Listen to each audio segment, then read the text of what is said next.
جو شخص تمہاری بیوی کے ساتھ برا ارادہ کرے اس کی اس کے سوا کیا سزا ہے کہ یا تو قید کیا جائے یا اسے دکھ کا عذاب دیا جائے۔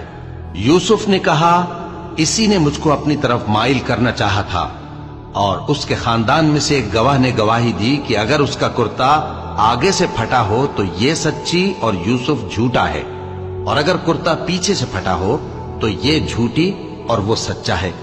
سو جب اس کا کرتا دیکھا تو پیچھے سے پھٹا تھا۔ تب اس نے زلیخا سے کہا کہ یہ تمہارا ہی فریب ہے، اور کچھ شک نہیں کہ تم عورتوں کے فریب بڑے بھاری ہوتے ہیں۔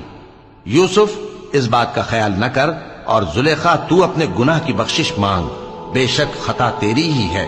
اور شہر میں عورتیں گفتگویں کرنے لگیں کہ عزیز کی بیوی اپنے غلام کو اپنی طرف مائل کرنا چاہتی ہے، اور اس کی محبت اس کے دل میں گھر کر گئی ہے، ہم دیکھتی ہیں کہ وہ کھلی گمراہی میں ہے۔ پھر جب زلیخا نے ان عورتوں کی گفتگو